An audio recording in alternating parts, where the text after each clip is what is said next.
நான் வந்து முதலமைச்சருக்கு தான் அங்கே நடக்கக்கூடிய விஷயங்கள் தெரியலன்னு நினைச்சேன். இந்த மாவட்ட கலெக்டருக்கே நடக்கக்கூடிய விஷயங்கள் தெரியலன்னு நினைக்கிறேன். அப்படிப்பட்ட மாவட்ட ஆட்சித்தலைவர் போட்டா எப்படி மக்களுக்கு நன்மை கிடைக்கும்? இந்த மாதிரி மாவட்ட ஆட்சித்தலைவர் வச்சிருந்தாங்க.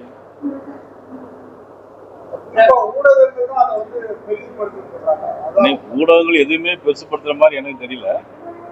தஞ்சாவூர்ல நடந்த விஷயம் என்பது இந்த ஆட்சியின் நிர்வாக திறமையினருக்கு ஒரு மிகப்பெரிய ஒரு சான்று. நான் திரும்ப சொல்றேன்,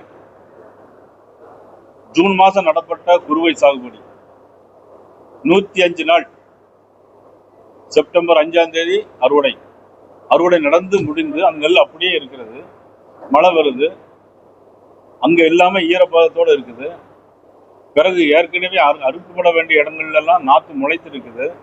இதுக்கு ஒரு மாவட்ட ஆட்சித்தலைவர் நேரடியாக வந்து பார்த்து இவ்வளவு ஒவ்வொரு விவசாயிக்கும் இவ்வளவு பாதிப்பு இருக்கு, ஒரு ஏக்கருக்கு கிட்டத்தட்ட 25,000 ரூபாய் வரை செலவாகும், கூட ஏதாவது அந்த விவசாயி போட்டு பார்த்து கொடுத்து அரசாங்கத்திற்கு தகவல் தெரிவிக்க வேண்டியது மாவட்ட ஆட்சித்தலைவருடைய கடமை. அந்த கடமையை ஆட்சித்தலைவரும் செய்யல, முதலமைச்சரும் செய்யல, துணை முதலமைச்சரும் செய்யல. நேரே ரயில்வே ஸ்டேஷன் வந்தாங்க, பார்த்தாங்க, ஏறினாங்க, அடுத்த சினிமா ஷூட்டிங் போயிட்டாங்க. இதுதான் நடந்த விஷயம். இது உங்களுக்கும் தெரியும், பொதுமக்களுக்கும் தெரியும். அதுக்கு பிறகு கூட நேரைக்கு நான் லாரி வாடகை கிடைக்கலன்னு திருத்துறைப்பூண்டியில 450 பேர் உண்ணாவிரதம் இருந்திருக்காங்க, ஸ்ட்ரைக் பண்ணியிருக்காங்க. இது எல்லாருக்குமே தெரியுமே. இது அந்த அதிகாரிக்கு தெரியலையாங்கிறதா எங்களுடைய கேள்வி.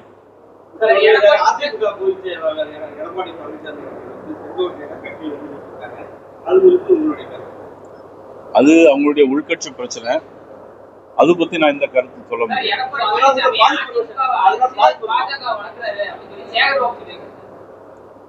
சேகர் பாபு எங்களுடைய எதிர்கட்சி, இன்னைக்கு ஆளுங்கட்சியினுடைய அமைச்சர். அவர் எங்களுக்கு ஆதரவா பேசுவாரா? இதுதான் பேசுவாரு. இன்னைக்கு கோயில் நகரங்களா இருக்கக்கூடிய கும்பகோணங்கள்ல நிறைய கோபுரங்கள் இடிஞ்சு விடுது. அதையெல்லாம் வந்து மதிப்புக்குரிய அமைச்சர் சேகர் பாபு முதல்ல அதை பார்க்க சொல்லுங்க. அடுத்த கட்சி பிரச்சனையை பத்தி அவங்க வந்து பேச வேண்டிய அவசியம் இல்லை.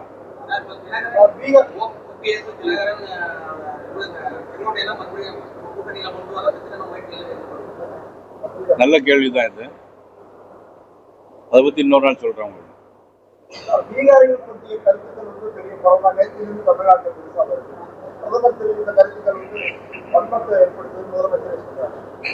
தமிழ்நாட்டில் வன்மத்தை ஏற்படுத்துவதும் வடக்கு தெற்கு என்று பிரித்து பேசுவதும் மொழி வாரியாக திரித்து பேசுவதும் இப்பொழுது அல்ல, கலைஞர் காலத்திலிருந்து தொன்று தொட்டு அதை செய்து கொண்டே இருக்கிறார். இதுக்கு பேரு கோயப்பல்ஸ் தத்துவம். ஒரு பொய்ய திரும்ப திரும்ப சொல்லியாச்சுன்னா அது இந்த ஒரு பழமொழி உண்டு.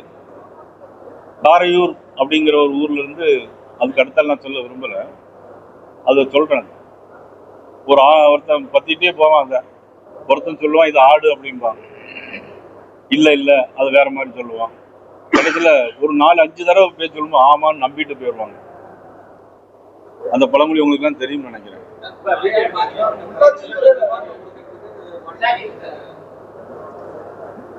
பாரதிய ஜனதா கட்சியினுடைய சார்பாக நாங்கள் வேண்டுகோள் வைப்பது, மதிப்புக்குரிய முதலமைச்சர் அவர்கள் டெல்டாக்காரன் என்று சொல்லி தன்னை மாறுதட்டிக் கொள்ளக்கூடிய எனக்கு மிகவும் வேண்டிய நமது தமிழ்நாடு முதலமைச்சர் அவர்கள் டெல்டாக்கார மக்களுடைய நலனை கருத்தில் கொண்டு பாதிக்கப்பட்டவர்களுக்கு குறைந்தபட்சம் ஒரு ஏக்கருக்கு 30,000 ரூபாயாவது கொடுத்து உதவ வேண்டும் என்று.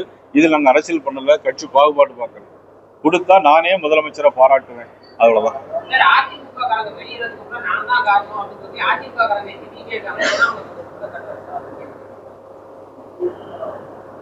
அவர் அப்படி ஒண்ணும் சொல்லலையே, அந்த கருத்துல சொல்ல.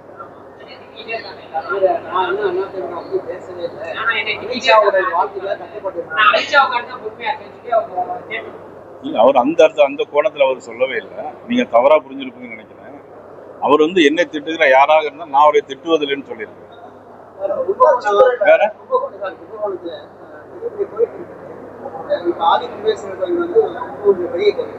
அந்த கோயில் கும்பாபிஷேகம் டிசம்பர் மாசம் வந்து அபிஷேகமா இருக்காங்க. ஆனா முழுமையான வேலைக்கு அது பத்தி நீங்க ஆய்வு பண்ணி அதுக்கான அறிக்கை இல்ல, அதை பத்தி நீங்க இப்பதான் சொல்றீங்க. கண்டிப்பா எங்க கட்சி சார்பாக நாங்க ஒரு குழு அமைத்து அதுல என்ன செய்ய வேண்டும் என்பதை பார்த்து அதையும் நாங்கள் வந்து அரசுக்கு தான் பரிந்துரை பண்ண முடியும். அப்படி இல்லைன்னா கூட 2026 ஆட்சி மாற்றம் வரும். ஆட்சி மாற்றம் வந்தாலும் நீங்கள் சொல்ல கோரிக்கை நாங்களே அதை செஞ்சோம். 150 இன்ஜினியர் நியமனத்தில் பெரிய ஊழல் நடந்தது ஆதாரப்பூர்வமா அமலாக்கத்தை எதுவும் அதை வந்து கேஎம் வந்து இதெல்லாம் வந்து போட்டு கரெக்டாக நடவடிக்கை அப்படிங்கிறாங்க. பாரதிய ஜனதா கட்சி உங்களுடைய கட்சி வேறு, நீங்கள் இடிங்கிற அமைப்பு வேறு, தேர்தல் ஆணையங்கிற அமைப்பு வேறு. அதில் நாங்கள் எதிலையும் தலையிட முடியாது.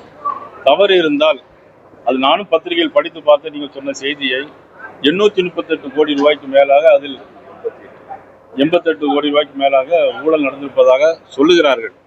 அதை விசாரணை முடிந்த பிறகுதான் உண்மை தெரிய வரும்.